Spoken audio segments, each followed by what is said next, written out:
Gua loh manusia biasa, gua menyembah Yesus yang adalah Tuhan. Kok bisa-bisa aja gua menginjak-injak harga diri Allah? Ini gimana sih kalian?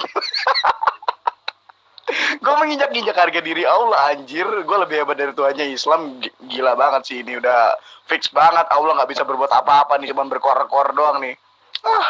Gak seru. Ayo Muslim, gue tantang kalian semua. Kalau emang Allah kalian itu ya bukan cuma jago berkoar-koar, ngomong kosong tong kosong doang. Di Quran tuh beraninya dia berkoar-koar, ya. Ayo buktikan azab gue sekarang juga. Gue tunggu tuh 10 menit. Kalau ada tuh apa azab sini, nggak masalah gue yang diazab. Tapi kalau nggak ada, gue injak-injak harga diri Allah kalian. Gila, sadis banget sih. Ada seorang anak yang berbisik di kuping Jokowi dengan bisikan seperti ini. Pak Jokowi, suatu saat saya akan menjadi seorang presiden sama seperti Bapak.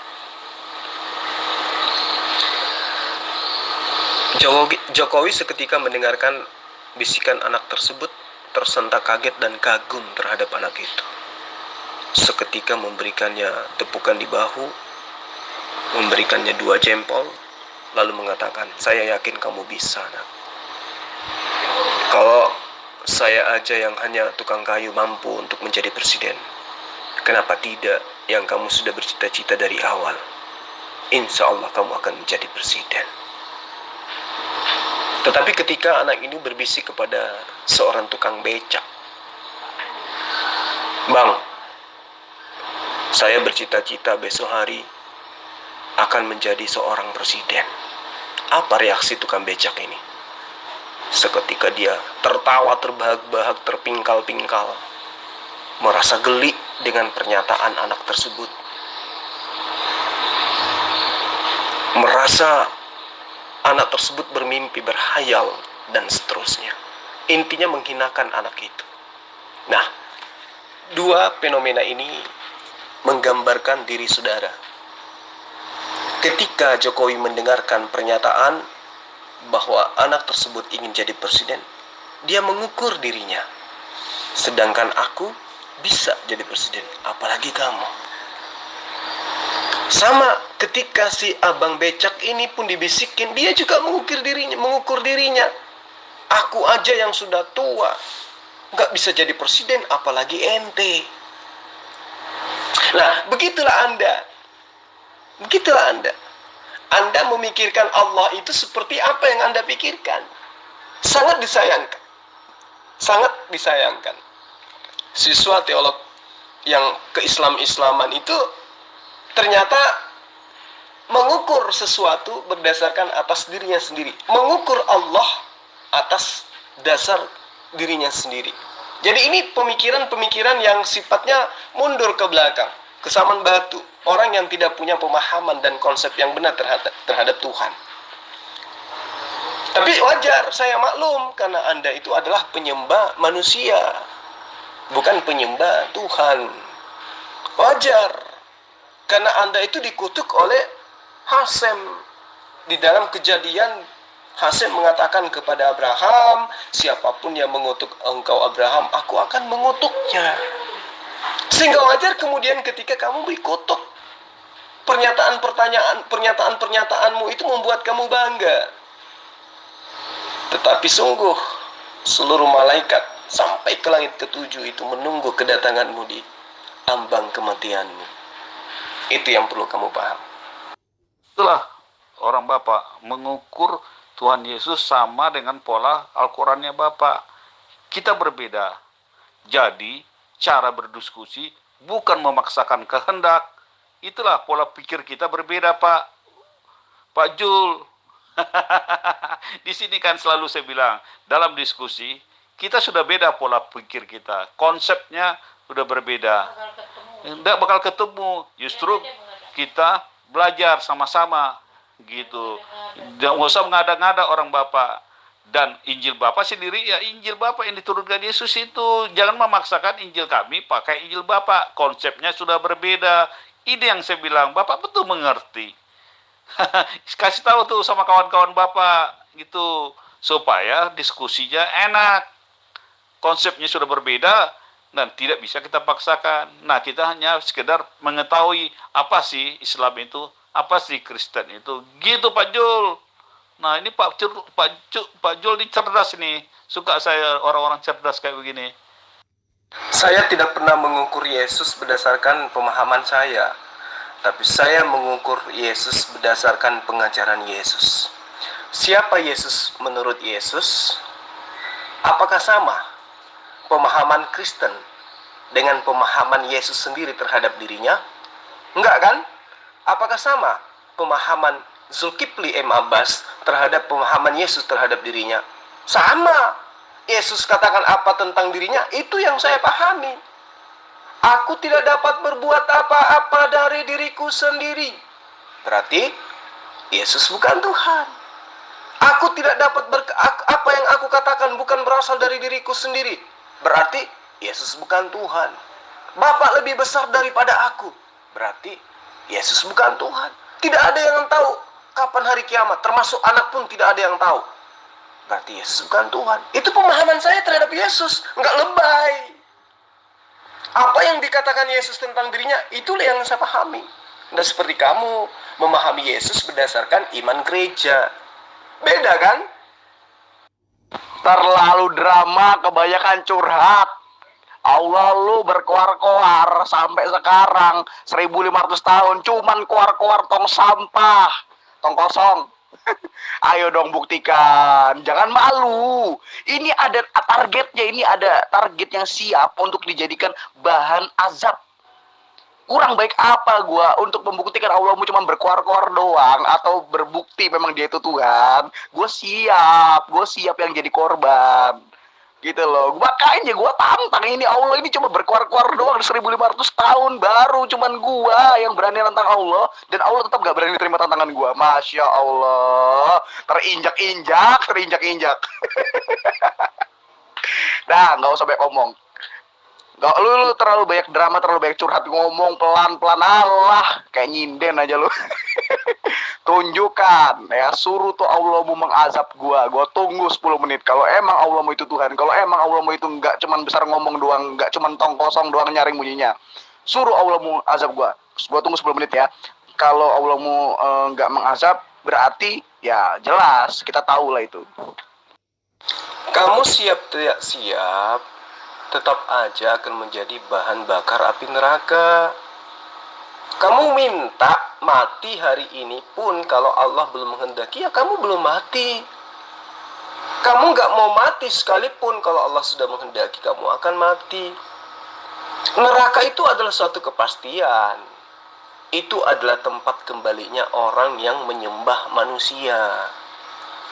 Yesus akan mengusir orang yang bermujizat demi namanya, mengusir setan demi namanya, ya, bernubuat demi nama Yesus. Yesus akan usir.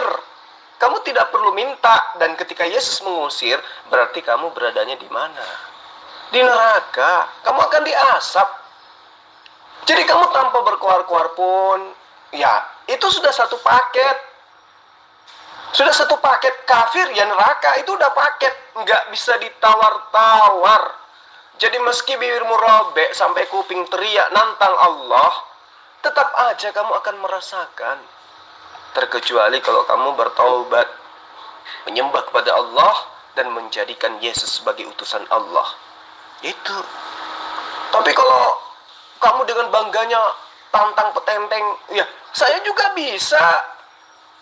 Saya juga bisa melakukan hal yang sama seperti yang kamu lakukan.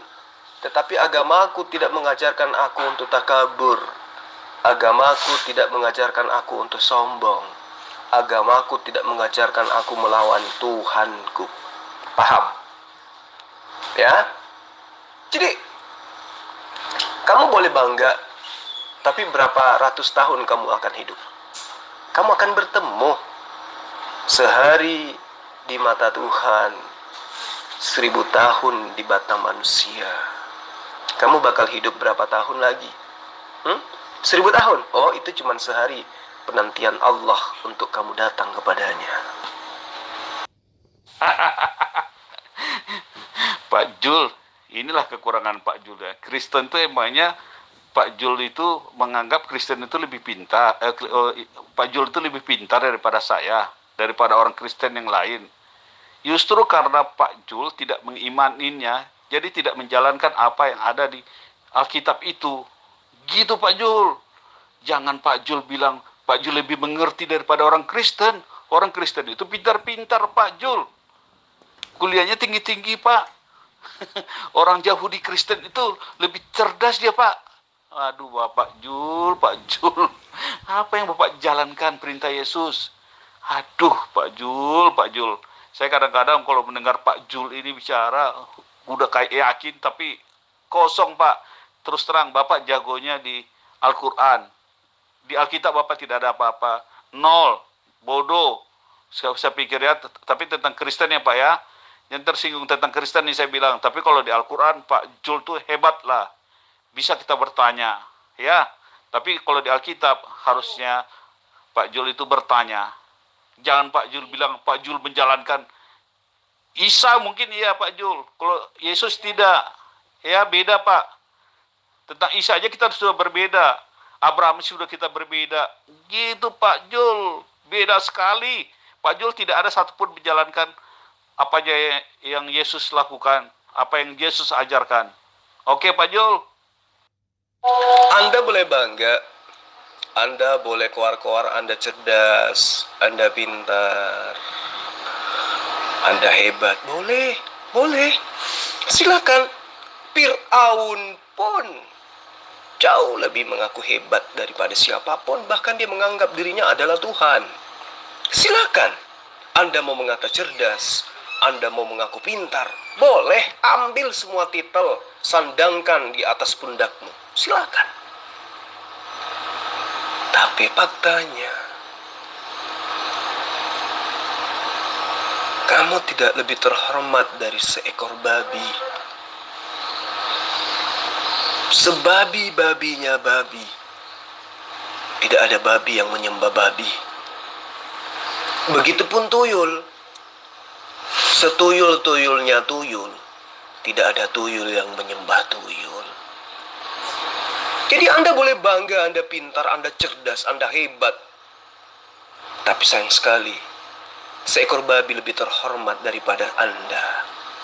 Babi tidak pernah menyembah babi. Babi jijik menyembah biji peler.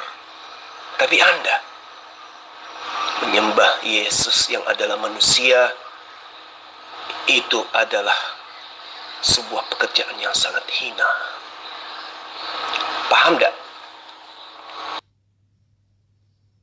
Justru yang unik itu dari Quran sendiri ada mengatakan bahwa Yesus itu adalah Tuhan.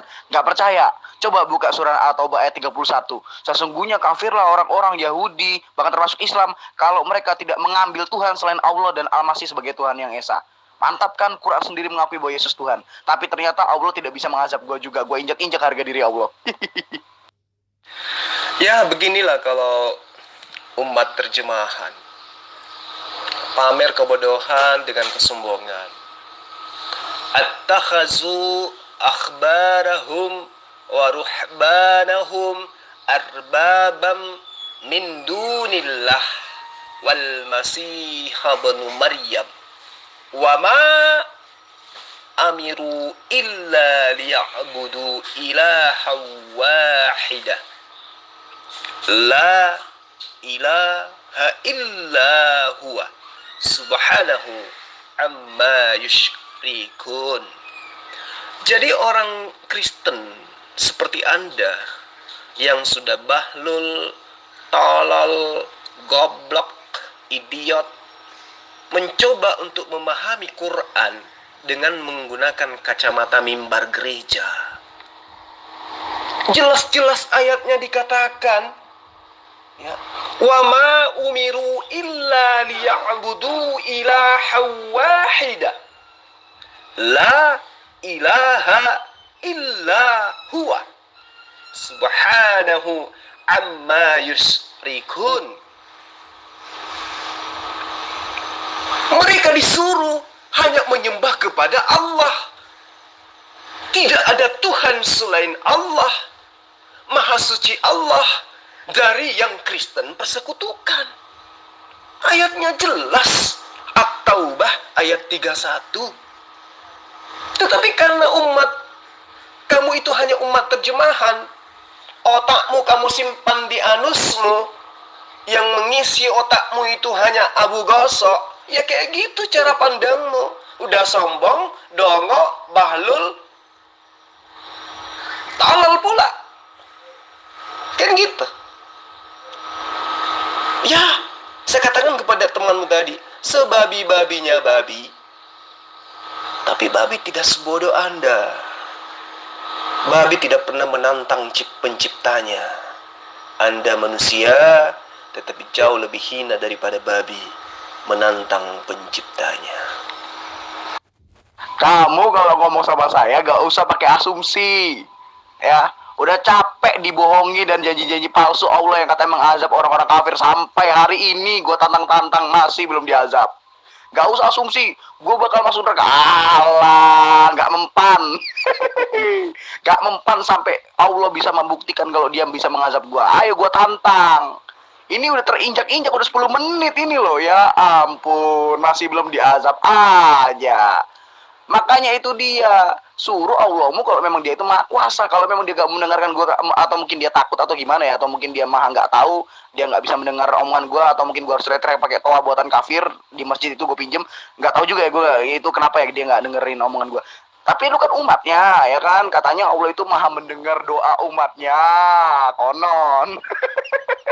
Ya sudah, suruh itu ya azab gua, jangan sampai terinjak-injak terus. Ini dari tahun 2016 kasus ini belum selesai. Kapan gitu loh. Jangan cuma asumsi, janji-janji. Oh iya bentar diazab. Alah, gak mempan sama gua itu, udah kebal sama gua itu kayak begituan. Karena apa? Dari tahun 2016 loh sampai tahun ini tahun 2020 udah 4 tahun gua masih belum kena azab. Ya Allah, capek banget nunggunya ya. Gimana sih lo? Aduh. Heran gue kalau Islam tuh apa, imani gitu loh, imani saja gitu, jangan banyak bukti, jangan banyak tanya gitu loh. Bukti nggak ada, imani saja gitu loh. Pokoknya kamu nanti masuk neraka, itu kan klaim lo, itu iman lo yang nggak ada bukti sama sekali. Buktinya apa? Buktinya Allah nyuruh apa katanya mau mengazab gua, mengazab orang-orang kafir. Sampai hari ini bos, sampai hari ini capek gue nunggu bos, kapan? Aduh, inilah derita orang yang menunggu. Bukan diazab loh, tapi menunggu azab itu datang ya belum sama sekali terjadi gitu loh, capek nunggunya. Asumsi doang. Loh, ini kamu sedang diazab oleh dia. Kamu itu sudah diazab oleh Allah. Kenapa saya katakan kamu diazab oleh Allah? Kamu tidak bisa menemukan kebenaran. Ya kan? Kamu nggak bisa menemukan jalan menuju kepada Yesus. Nggak bisa kamu. Kamu hanya mengaku pengikut Yesus, tapi untuk sampai hakikatnya sebagai pengikut Yesus, kamu nggak bisa menemukan jalan itu. Ini azab, ini siksaan yang akan berujung finalnya kamu bakal menjadi bahan bakar api neraka. Kamu nggak nyadar, ini azab ini untuk kamu. Ini siksaan. Yesus berseru hanya kepada Bani Israel. Dengarlah wahai Bani Israel. Dengarlah wahai Bani Israel. Kamu gak mampu menemukan poin-poin kebenaran seruan Yesus itu. Kenapa? Kamu diazab oleh Allah. Yesus memproklamirkan, aku diutus hanya kepada domba-domba yang hilang dari Bani Israel. Kamu bukan Bani Israel. Tapi kamu tidak menemukan poin-poin kebenaran daripada apa yang diajarkan oleh Yesus, seruan Yesus kepada Bani Israel. Aku berdoa bukan untuk dunia. Aku berdoa hanya untuk mereka, yaitu Bani Israel. Tapi karena azab, kamu nggak paham apa yang dimaksud oleh Yesus. Ini asap bro. Kamu nggak nyadar.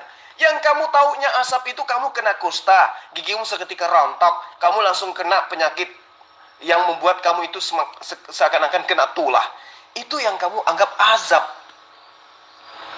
Allah tidak seperti itu. Allah jangan kamu pikir seperti itu. Kamu bercerita mengenai azab. Ini kamu sekarang sudah diazab. Kamu menyembah manusia, kamu nggak nyadar. Kamu makan babi, kamu menganggap dirimu taat kepada perintah Yesus. Kamu nggak nyadar. Kamu ibadahnya hari Minggu, Yesus mengkuduskan hari Sabtu. Tapi kamu menganggap dirimu itu bagus. Kau anggap diri kamu itu udah benar. Kamu nggak nyadar, karena itu azab. Iya loh, kamu melanggar semua perintah Hasem. Kamu melanggar semua perintah Yesus. Tidak ada perintah Yesus yang kamu laksanakan.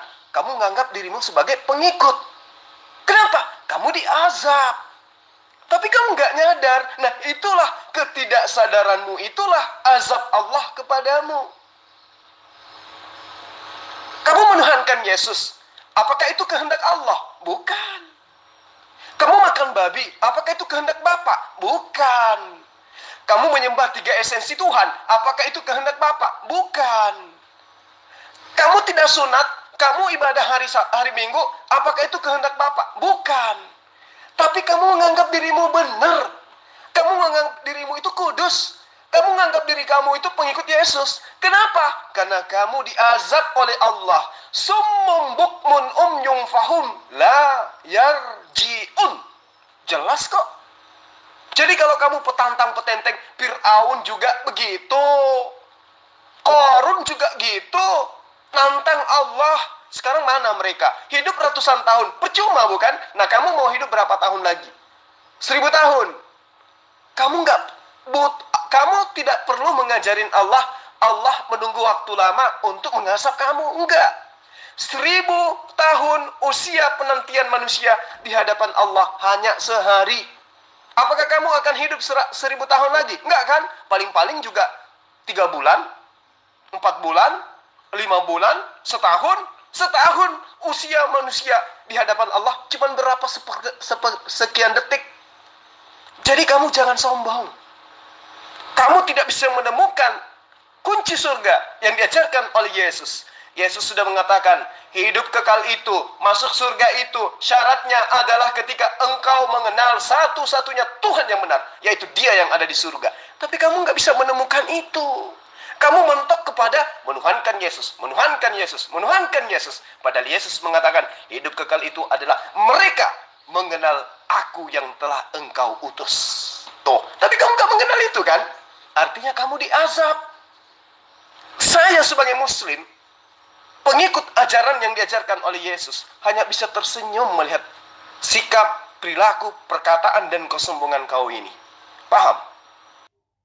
Makanya kalau baca Quran jangan sok pinter. Gak usah tenggorokan diarab-arabin. Jadinya bodoh, gak bisa memahami ayat. Di situ kan dikatakan, kafirlah orang-orang yang tidak mengambil Tuhan selain Allah dan Al-Masih sebagai Tuhan yang Esa. Cuman karena ya biasalah takia-takia licik seperti kamu itu, yang orang-orang bodoh, tolol, idiot, autis, gila. Orang-orang seperti kalian yang licik ini, yang takut kehilangan jemaah. Kenapa? Kenapa kalian takut kehilangan jemaah? Karena kalau ustadz kehilangan jemaah, mereka gak bakal bisa dapat komisi. Islam is business. Islam itu bisnis, ya. Bacain aqua harga 3.000, bacain mantra-mantra, doa itu apa, mantra Yasin atau apa itu dibacain tuh, yang katanya bisa ngusir jin tomang, apa itu jin solot, apa itulah, pokoknya diusir itulah, itu pakai apa, baca-baca mantra doa itu. Nah itu dapat salam tempel 300.000, cuma modal aqua 3.000 sama baca mantra itu. Jadi Islam itu adalah ladang uang bagi ustadz-ustadz. Makanya apa? Orang-orang bodoh seperti kalian itu takut bahwa kebenaran Quran itu terbongkar. Ya, aib-aib yang selama ini kalian tutup itu takut disingkapkan oleh orang-orang Kristen yang cerdas sekarang. Apalagi sekarang zaman internet. Kamu aja dapat pakai internet kan? Ilmu nggak ada, wawasan sempit, pemikiran dangkal, logika dengkul, ya kan? Orang seperti kamu kalau debat itu pasti modal internet. Nah sekarang zaman canggih, semua kebobrokan Islam, semua rahasia-rahasia yang selama ini berusaha ditutupi, terutama Utsman itu sampai bakar-bakar Quran tuh, kitab suci dibakar, wah kurang ajar banget. Itu semuanya sudah terbongkar. Makanya kalian tuh berusaha memelintir terjemahan, makanya dikasih ada dalam kurung itu ya. Tujuannya apa? Untuk mengaburkan makna sesungguhnya. Nah itu penting. Ternyata kalau tidak ada dalam kurung, waduh, insya Allah kalau kalian mengimani itu ayat Quran surah At-Taubah ayat 31, wah, kalian akan secepatnya meninggalkan Islam yang penuh kebobrokan dan penipuan dan kebohongan dan dusta itu. Ya, sekarang gini deh, kalau memang Islam itu kebenaran, kalau memang Al-Quran itu terbukti nyata, contohnya tadi aja, gue suruh Allah mengazab gue, gak bisa kan? Gak becus kan? Gak mampu kan? Gimana sih? Katanya Allah akan mengazab orang-orang kafir di dunia dan akhirat. Kurang apa coba? Dengan siksa yang pedih dan nyata. Kalau memang itu benar-benar ayat-ayat Quran itu adalah sesuatu bukti yang nyata, azab aja enggak. Ngomong doang. Udah lu, udah. Jampa doang lu. Ngapain lu di sini? Gue kick dulu ntar. Kamu mau nge-kick saya karena memang selama ini kamu menghindar dari saya dan kamu kaget saya ada di sini. Kamu mengatakan surah At-Taubah itu dengan pemahaman kacamata mimbar gereja, ya kan? Jelas-jelas ayatnya berbunyi tidak seperti apa yang kamu bahasakan. Makanya kalau kamu itu mau menyerang Islam, ya kamu harus menguasai Al-Quran. Jangan hanya berdasarkan terjemahan. Jangan kamu dudukkan Al-Quran sama dengan kitabmu yang hanya terjemahan dari tulisan-tulisan wartawan. Jangan. Ini firman Allah, boy. Jadi harus kamu memiliki kaidah ilmunya untuk memahaminya. Attakhazu ahbarahum wa ruhbanahum arbabam min dunillah. Terus mana kata menjadikan Yesus itu, Al-Masih itu sebagai Tuhan? Wal Masih ibnu Maryam wa ma umiru illa liya'budu ilaha wahida. Mana di situ? Yang mana yang kamu maksud dalam kurung? Ayo. Mereka menjadikan orang-orang alim dan rahib-rahib mereka sebagai Tuhan selain Allah dan Al-Masih putra Maryam. Padahal mereka hanya disuruh menyembah Tuhan yang esa. Tidak ada Tuhan selain Allah, tidak ada Tuhan selain Dia. Ya. Wa ilahul ya'budu ilaha wahida, la ilaha illa huwa subhanahu amma yusrikun. Maha suci Allah dari apa yang mereka persekutukan. Nah, maha suci Allah dari apa yang mereka persekutukan. Dari kalimat itu aja, kalau Anda itu betul memahami Quran, maka jelas yang menyekutukan Allah dengan Yesus itu siapa? Yang menyekutukan Allah dengan Isa ibnu Maryam itu siapa? Kalian kan? Maka dikatakan subhanahu amma yusyrikun.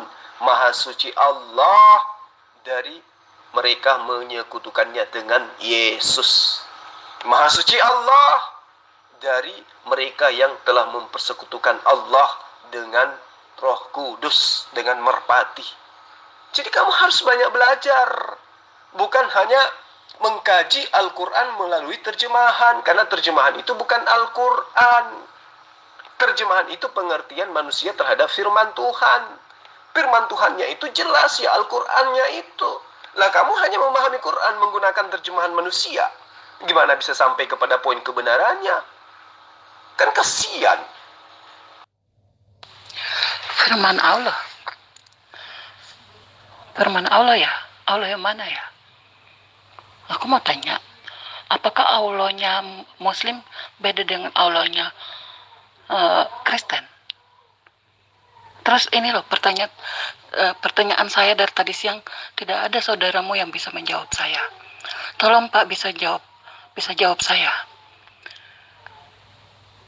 Kapan Muhammad diangkat menjadi nabi? Itu yang pertama. Kedua, siapa yang mengangkat dia menjadi nabi? Yang ketiga, siapa yang menjadi saksi saat Muhammad diangkat menjadi nabi? Tolong jelaskan, ya. Tolong jelaskan sama saya. Kapan Muhammad diangkat menjadi nabi? Siapa yang mengangkat dia menjadi nabi? Kapan? Siapa yang menjadi saksi saat Muhammad diangkat menjadi nabi? Jelaskan. Baik, Saudari Putri Siloam, sebelum saya menjawab, tolong bantu saya. Apa yang Anda ketahui tentang Nabi? Nabi itu apa sih sebenarnya menurut Anda? Silakan. Ayat yang mereka tuduhkan Ternyata ayat itu peringatan buat mereka. Artinya berbalik arah. Beginilah orang yang nggak ngerti apa-apa tapi bisa ngerti. Ya, udah lendik, percuma, denang telingai, sama taruh-taruh. Apa hebatnya Al-Quran itu dengan bahasa Arab?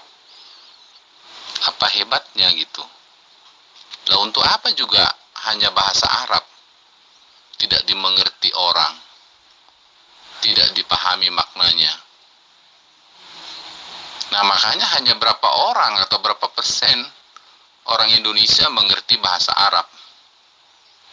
Mikir nggak? Kenapa harus dibangga-banggain itu bahasa Arab yang di Al-Quran itu? Justru kenyataan lebih banyak yang Islam itu tidak mengerti bahasa Arab. Di mana itu maknanya? Apa nggak kacau seperti itu pemahamannya? Justru mendewakan bahasa Arab itu. Buat lucu aja orang Islam ini. Nah, inilah kesesatan berpikir yang dimiliki oleh orang yang tidak memahami dan tidak memahami ilmu tentang Al-Quran. Jadi tidak ada yang membanggakan, tidak ada yang mendewakan bahasa Quran. Bahasa Arab nggak ada. Tapi yang dibanggakan kemudian adalah kemurnian dan kesucian kitab suci itu. Dan itu yang kalian tidak punya. Itu loh. Coba Anda lihat di dalam Lukas 1 ayat 3. Karena itu setelah aku menyelidiki segala peristiwa itu dengan sesama dari asal mulanya, aku mengambil keputusan untuk membukukannya. Ini terjemahan 1974. Terjemahan 2018, karena aku telah mempelajari semuanya dengan teliti dari awal, baiklah aku menuliskannya secara berurutan bagimu, hai Tepolis yang mulia. Terjemahan 1954, maka tampaklah baik kepadaku pun, yang telah menyelidiki segala perkara itu dengan betul-betul dari asalnya, menyuratkan bagimu dengan peraturannya, hai Tepolius yang mulia. Terjemahan 1985, setelah saya dengan teliti menyelidiki semuanya itu dari permulaannya, saya menganggap baik untuk menuliskan sebuah laporan yang teratur untuk Tuhan. Terjemahan 2008, setelah dari semula menyelidiki segala sesuatu dengan teliti, baik jugalah bagiku untuk menuliskannya secara teratur bagimu, hai Tepolius yang mulia. Terjemahan 2011, aku sendiri telah memeriksa semua dengan teliti dari awal, maka sekarang Tuan Tepolius yang mulia, aku berkenan menulisnya dan dengan teratur untuk Tuhan. Terjemahan 2015, oleh sebab itu, aku mengkaji perkara-perkara ini dari mulanya. Aku berpikir, eloklah aku mengarang ceritanya dengan teratur untuk Tuan Tepolis yang mulia. Coba Anda bandingkan dengan Al-Quran. Apakah ada manusia yang mampu merubah Al-Quran? 1400 tahun yang silam, sampai hari ini murni, tidak tercacat, tidak tergantikan dengan bahasa apapun. Lah, kitab Anda tahun 2015, 2011, 2008, 1985, 1954, 1974 dan seterusnya dan seterusnya dan seterusnya. Berubah makna, berubah kata, berubah uraian, berubah kalimat dan lain-lain sebagainya. Apakah Anda tidak mampu untuk bercermin betapa Quran itu suci? Dari hal perubahan, dari hal pergeseran makna, dari hal-hal yang merupakan sebuah kekurangan layaknya sebuah kekurangan di dalam kitab Anda. Kemudian Anda mencoba untuk menutupi aib kitab Anda itu dengan mengatakan, kenapa sih Al-Quran itu harus dibangga-banggakan karena dia bahasa Arab? Bro, bukan karena dia bahasa Arab dia dibanggakan, tetapi karena dia tetap suci, tidak ternoda. Tidak seperti kitabmu. Itu satu poin yang perlu kamu pahami dengan baik. Yang kedua, kenapa Al-Quran itu disucikan, dimurnikan, dijaga oleh Allah? Baik itu bahasa, isi kata, makna, kandungannya, kesimpulan-kesimpulan yang ada di dalamnya, dan apapun yang tersirat di dalam kandungannya. Kenapa? Kenapa tidak mengalami hal yang sama seperti kitabmu? Karena Al-Quran itu diperuntukkan untuk seluruh umat manusia setelah Muhammad Sallallahu Alaihi Wasallam itu diutus menjadi rasul di muka bumi ini. Bukan hanya untuk kepada umat Islam saja, tetapi juga kepada Anda. Oh, tetapi saya tidak tahu bahasa Arab. Lah, itu derita loh. Tapi saya nggak tahu baca Quran. Lah, itu deritamu. Oh, kita sama-sama orang Indonesia kok. Buktinya saya bisa. Karena Anda tidak mau. Zalikal kitabu la raiba fihi hudal lil muttaqin. Kitab Al-Quran itu tidak ada keraguan di dalamnya. Petunjuk bagi orang-orang yang bertakwa. Kamu nggak bisa membaca karena kamu nggak bertakwa. Kamu nggak bisa memahami Quran karena kamu nggak bertakwa.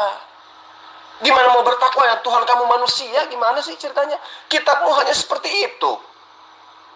Nah, itu yang perlu kamu pahami. Jadi tidak ada kebanggaan itu karena bahasa Arab, bukan. Kami bangga karena kitab suci kami itu suci.